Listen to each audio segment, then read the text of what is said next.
মাঝরাত। আরফান বারান্দায় দাঁড়িয়ে আছে, পাশের রুমে তার প্রাণভোমরা ঘুমিয়ে আছে। আরফানের পরিণত বয়স, মাথায় হাজারো উল্টাপাল্টা চিন্তা গুণ পোকার মতো কিলবিল করছে।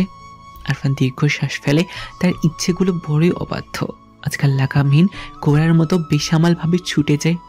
সে ডাক্তারি পড়েছে, সাথে মেয়ে সহপাঠীগুলো দেখতে খুব সুন্দর। মাঝে মাঝে কয়েকজন তাকে ভালোবাসার জালে আটকানোর চেষ্টা করে, তার সাথে ঘনিষ্ঠ মুহূর্ত কাটাতে চায়, কিন্তু এত সৌন্দর্যের কাছে টানার হাজারো আকতি দূরে ঠেলে দেয় শুধুমাত্র এই মেয়েটার জন্য। ছোটবেলা থেকে তিতির কেমন আপন লাগতো নিজের মনে হতো। তখন ব্যাপারটা স্বাভাবিক লাগলেও একটুখানি বড় হবার পর সে বুঝতে পারে এটা মোটেও স্বাভাবিক ব্যাপার না।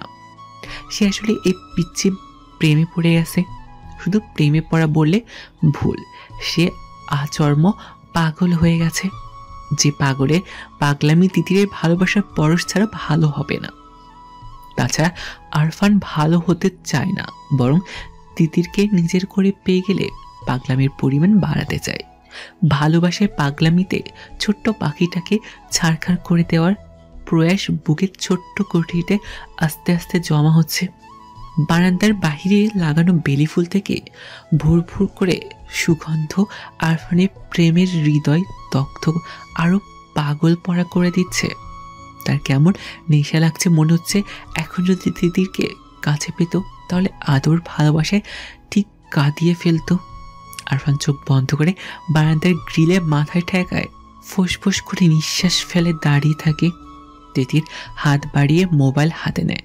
রাত 2টো বাজে, অথচ তার চোখের তারায় এক রাত্রি ঘুম নেই। ভেতরটা কেমন ছটফট করছে, এর আগে কখনো তার এমন অসহ্য অনুভূতি হয়নি। সবসময় নিশ্চিত মনে ঘুমাতে পেরেছে, কিন্তু আজকের রাত্রে সম্পূর্ণ ভিন্ন। এতদিনই কোনো হওয়ার জগতে বাস করত ভাবতেই কেমন লাগছে। আরফানের শাসন, বকা, অকারণে কথা কাটাকাটি, লুকিয়ে চুরিয়ে দেখা, এসব সে কখনো খেয়াল করেনি, কিন্তু খেয়াল করার কোনো কারণই খুঁজে পায়নি। কিন্তু আজকে বেখেয়ালে তার প্রতি আরফানের নরম অনুভূতি দেখে তিতিরের ছোট্ট হৃদয়ের পাহাড়ে 1000 মিটার উচ্চতায় টাঙানো দেয়ালটার মতো হু হু করে দুলে ওঠে। কেমনতর ভয়ে গলা শুকিয়ে আসে। আরফান তার দিকে ভালোবাসার উষ্ণ দৃষ্টিতে তাকায়, ভাবতেই বারংবার চোখ বন্ধ হয়ে যাচ্ছে।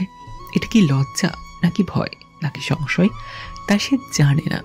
শুধুমাত্র এটা জানে এখন থেকে আরফানের থেকে লুকিয়ে বাঁচতে হবে। না লুকালে আরফান তাকে শেষ করে দিবে। হাজারো চিন্তায় অবসান ঘটিয়ে ভোরের দিকে তিতিরে ঘুমিয়ে যায়। এরপর মাস চলে যায়। আরফান বাড়ি আসলেই তিতিরে আরফানের সামনে যায় না, এক প্রকার লুকিয়ে বাজে। যদি সামনে পড়ে যায় আস্তে করে পাশ কাটিয়ে চলে যায়। তিতিরে এই উপেক্ষা আরফানের চোখে লাগে। আগে বাড়িতে আসলেই তিতির হইচই শোনা যেত, এখন এমন নিষ্প্রাণ হয়ে থাকে কেন? এটাই তার বুঝে আসে না। মেয়েটার হঠাৎ এই পরিবর্তন বাড়ির সবাই যেন দেখছেই না, কেননা সবাই বেশ স্বাভাবিক। আরফানের মনে হয় তিতির সবাইকে না, বরং শুধুমাত্র তাকেই উপেক্ষা করছে। আর তিতিরের এমন ব্যবহার তাকে মানসিক অশান্তি দিচ্ছে। বাড়িতে যে সুখটুকুর জন্য আসা হতো তা যেন দুঃখের রূপে প্রকাশ পাচ্ছে। রাতের খাবার খাওয়ার জন্যই সবাই যখন টেবিলে বসছে, তখন তিথি চুপচাপ নিজের খাবার গলা ধরন করে ব্যস্ত। পাশে এক জোড়া গাঢ় চোখ যে তাকে দেখছে, সে ব্যাপারে অজ্ঞ হলেও না বুঝার ভান করে জলদি খাবার খেয়ে যাচ্ছে, যেন টেবিল থেকে যেতে পারলেই বাঁচে। আরফান আর চোখে সবটাই পর্যবেক্ষণ করছে। ভয়ের নিশানা খামচে ধরে কলিজা। তার হাওয়ার পাখি কি অন্য কেউ দখল করে নিল? তা না হলে একটা মেয়ে এত দ্রুত কিভাবে পাল্টে যাবে? সে শুনেছে মেয়েরা প্রেমে পড়লে নাকি পরিবারকে সময় দিতে চায় না, সারাদিন বদ্ধ রুমে থাকতে পছন্দ করে। সবাই খাবার খেয়ে যে যার রুমে চলে যায়। পরে আরফান ছাদে যায়, মোবাইল বের করে তিতিরকে ফোন দেয়। আজকে এর সমাধান বের করবেই। তাকে এত উপেক্ষা কেন? মেয়েটা কি তাকে বাঁচতে দেবে না? এভাবে কি বাঁচা যায় নাকি? আজকে এর একটা বিধ করতেই হবে। আরফানের ফোন পেয়ে তিতিরের শ্বাস বন্ধ হয়ে যায়। গত 1 মাস ধরে মনের গোপনে ঘরে জন্ম হওয়া ভাবনা বেশ যাচাই বাছাই করা হয়েছে, কিন্তু প্রতিবারই পজিটিভ রিভিউ পেয়ে ভয়ে আরো কুঁকড়ে গিয়েছে। আবার নিজেকে এটাও বুঝিয়েছে যেসব মনের ভুল, চাচাতো ভাই বোন হয় তারা, তাকাতেই পারে, এতে ক্ষতি কি? হয়তো তার আবেগপ্রবণ মন বেশি চিন্তা করে ফেলেছে। 1 মাস যাবৎ সে আরফানকে উপেক্ষা করেছে, যদিও আরফান মুখে কিছু বলেনি, কিন্তু তার সুচালু দৃষ্টি তিতির ঠিকই দেখেছে। তারপরেও সে আগের মতো স্বাভাবিক হতে পারেনি।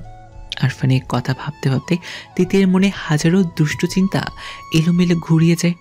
লজ্জা কাঁপিয়ে দিয়ে যায় তিতিরের ছোট্ট দেহ। তিতির আবারও ফোনের মৃদু রিনিঝিনি শব্দে চমকে ওঠে। আরফান এই নিয়ে 15 বার ফোন দিল, কিন্তু একবারও তিতির ফোন উঠায়নি। সে ফোন যেন উঠাবে না, তেমন আরফানও যেন ফোন দেওয়া বন্ধ করবে না। অগত্যা নিরুপায় হয়ে তিতির ফোনটা রিসিভ করে কানের সাথে লাগিয়ে নেয়। ওপাশ থেকে ঘন গলায় এক পুরুষালী কণ্ঠ কেমন মায়াভরা আবেগ মিশিয়ে ডাকে, তিতির। আরফানের এমন নেশামাখা ঘন গলার স্বর তিতিরের আগে কখনো শোনার ভাগ্য হয়নি, অথবা এমন করে শোনেনি। আজকে আরফানের গলার স্বর শুনে তিতির কেমন কেঁপে ওঠে। বুকের হৃৎপিণ্ড ধিম ধিম করে তার গতিবেগ বাড়িয়ে দেয়। মুহূর্তের গলার থেকে পুরো মুখ শুকিয়ে কাঠ হয়েছে। গলা, কথা বলার সর্বশক্তি যেন নিমেষেই উধাও হয়ে যায়। আচ্ছা, সে কি এই ডাক্তারের প্রেমে পড়ে যাচ্ছে? নিজের আবল তাবল চিন্তা নিজের মূর্ছা যায়। হুঁশ ফিরে আরফানের কথায়, আমার কথা শুনতে পাচ্ছিস? হ্যালো তিতির। তিতির সাহস সঞ্চয় করে বলল, জি ভাইয়া, বলুন। তিতিরের কণ্ঠ শুনে আরফান চোখ বন্ধ করে নেয়। ভয়ঙ্কর, এই মেয়ের কণ্ঠ ভয়ঙ্কর সুখের। সে বলল, কি করছিস? তিতির মিথ্যা মিথ্যা বলল, পড়ছি। আরফান বলল, হ্যাঁ, তোরাতে পড়ছিস? সামনে পরীক্ষা তো, তাই। ভালো মেয়ে হয়ে গেছিস। আরফানের কথায় তিতির কি প্রত্যুত্তর দেবে ভেবে পেল না। সে বলল, আচ্ছা, তাহলে রাখি। না। আরফানের ধমকে তিতির কেঁপে ওঠে। আরফান বলল, ছাদে আয় তো। এত রাতে? হ্যাঁ, কোনো সমস্যা? আগেও অনেকবার সে আরফানের সাথে ছাদে দুষ্টুমি করেছে, কিন্তু আগের অনুভূতি আর এখনের অনুভূতি যে সম্পূর্ণ ভিন্ন। সে বলল, সকালে দেখা করব। তাহলে আমি তোর রুমে আছি। না না। তাড়াতাড়ি আয় তিতির। তিতির ভয়ে ভয়ে বলল, কেন ভাইয়া? আরফান যেন গলার শক্তি কমিয়ে দিল। আস্তে করে বলল, আমি খুব অসুস্থ, তাই। তিতির চিন্তিত হয়ে বলল, তাহলে কি বড় মাকে জাগাবো? তোকে এত পাকনামি করতে বলেছে কে? তুই আয়, কুইক। তিতির কিছু বলার আগে ফোনের সংযোগ বিচ্ছিন্ন হয়। তিতির ধীর পায়ে ছাদের দিকে যায়। সিঁড়ির কোঠায় জ্বালানো ছোট্ট লাইটের আলোয় ছাদের নিষ্কলস কালো অন্ধকার দূর করে দিয়েছে। সেই আলো তিতির ছাদে এক কোণে আরফানকে আবিষ্কার করে। আলতো পায়ে এগিয়ে যায় সেদিকে। তিতিরের উপস্থিতি টের পেয়ে আরফান তিতিরের দিকে ফিরে তাকায়। নিশ্চুপ হয়ে কিছুক্ষণ সামনে দাঁড়ানো রমণীকে পর্যবেক্ষণ করে। আরফানকে কিছু না বলে এমন করে তাকিয়ে থাকতে দেখে তিতিরে হাপসাপ করে ওঠে। তিতিরে অস্বস্তি বুঝতে পেরে আরফান অন্যদিকে তাকায়। তারপর বলল, কেমন আছিস? এক বাড়িতে থেকেও এমন প্রশ্নে তিতির চমকায়। মাথা নাড়িয়ে আলতো স্বরে বলল, ভালো। আরফানের মনে হলো এবার অনুভূতি প্রকাশের সময় এসেছে। আর কত এই পাথরের মতো গভীর ভালোবাসা একা একাই বয়ে বেড়াবে। সে সোজাসাপটা প্রশ্ন করল, এমন ব্যবহার করার মানে কি? তিতির যা ভয় পাচ্ছিল তাই। আরফান তার ভাবনা অনুযায়ী এগোচ্ছে। সে না বোঝার ভান করে বলল, কি ব্যবহার? আরফান অন্ধকার থেকে চোখ সরিয়ে তিতিরের দিকে তাকায়। তাকাতে তাকাতে দেখে তিতির অন্যদিকে তাকিয়ে নেয়। তুই বুঝিস না? তিতির অবুঝ গলায় বলল। কি বুঝবো? আরফান গভীর চোখে তাকিয়ে থাকে। আমাকে এমন এড়িয়ে যাচ্ছিস কেন?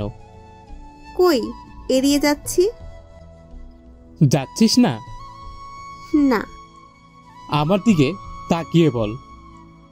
তিতির আরফানের দিকে তাকায়, মায়াময় গভীর চোখের দৃষ্টি তাকে ঘুরে নিয়ে যাচ্ছে। সে বলল, কি বলবো? আমাকে উপেক্ষা কেন? এমনি। ঢাকা থেকে এত জার্নি করে এই উপেক্ষার জন্য আসি? কেন আসেন? কেন আসি তুই বুঝিস না? কি বুঝবো? আমার সুখটা এভাবে কেড়ে নিচ্ছিস কেন? আমি কিভাবে সুখ কেড়ে নিলাম? আরফান একটু সামনে এগিয়ে আসে। বুঝেও না বোঝার ভান করবি না। তিতিরের বুকটা ধুকপুক করে সে বলে, এক্ষুনি মরে যাবে। সে বলল, আপনি কি বলছেন? আরফান হাল ছেড়ে দেয়, বিরক্তিভাজন হয়ে হাত নেড়ে বলল, কিছুই না। তিতির কি বলবে ভেবে পায় না। তারপর আস্তে করে আরফানকে ডাকলো, ভাইয়া। রুমে যা। তিতির পুরুষটার দিকে তাকিয়ে থাকে।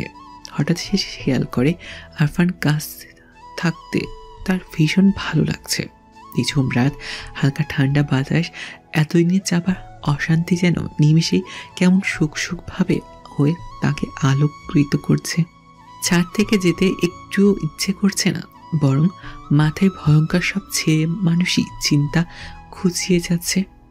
হাত পা শিরশির করে তাকে সাহস দিচ্ছে, কাছে যাওয়ার বাহানায় উস্কে দিচ্ছে। কিন্তু পুরুষটি যে নিজেই তাকে চলে যাবার জন্য বলেছে, সে থাকবে কিভাবে? তিতির আস্তে করে বলল, চলে যাব? তিতিরের কণ্ঠে আরফান তিতিরের দিকে তাকায়। এমন অশান্ত অগোছালো আরফানকে তিতির চেনে না। আরফানের চোখের দিকে তাকিয়ে তিতির কেমন সুখের ঘণ্টাটা ঝনঝন করে বেজে উঠল। কেঁপে উঠল ছোট্ট দেহ। আরফান আর তিতির একে অপরের দিকে তাকিয়ে আছে। আরফান কিছু বলার আগে তিতির চলে যেতে চায়। ভয়ঙ্কর কিছু আশঙ্কায় তাকে দোলা দিচ্ছে, কিন্তু পা দুটো বড়ই সর্বনাশা, একদম নড়তে চাচ্ছে না। হঠাৎ তিতিরের সামনে আরফান ঝড়ের গতিতে এসে উপস্থিত হয়। তিতিরকে কিছু বুঝে ওঠার আগে নিজের সাথে আঁকড়ে ধরে তিতিরের ছোট্ট দেহ। তিতির কেঁপে ওঠে, দম বন্ধ করে নেয়। আরফানের মাথায় যেন এতদিনের সব নেশা একসাথে চেপে এসেছে। জগৎ সংসারে সম্পর্ক সবকিছু কথা ভুলে আলতো করে চুম খায় তিতিরের নরম ঠোঁটে। তারপর কয়েকটা চুম দিয়ে থেমে যায়। আবছাভাবে তিতিরের প্রতিক্রিয়া বুঝে চেষ্টা করে। তিতিরকে চুপচাপ থাকতে দেখে আরেকটা মিষ্টি চুম্বন করে। আরফানের এমন হঠাৎ আক্রমণে তিতিরের বুকে নতুন জোয়ার এনে দেয়। তাকে পরিচয় করিয়ে দেয় ভালোবাসার এক অনন্য সুখের সাথে। বালিকার বুকে সমুদ্র উথাল পাতাল ঢেউ আছড়ে পড়ে, এলোমেলো করে দেয় তাকে। দুহাত দিয়ে আঁকড়ে ধরে লম্বা বলিষ্ঠ পুরুষটাকে। থেমে যাওয়া ঠোঁটে স্পর্শ আবার নতুন করে জাগিয়ে দেয়। তিতিরের এইটুকু আহ্বান আরফানকে পাগল করে তোলে।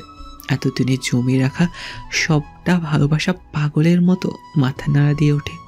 অথচ দুজনে কেউ কাউকে ভালোবাসার কথাই বলেনি। বুকের ভেতরে অনুভূতির ডানা ঝাপটানোর কথা বলেনি।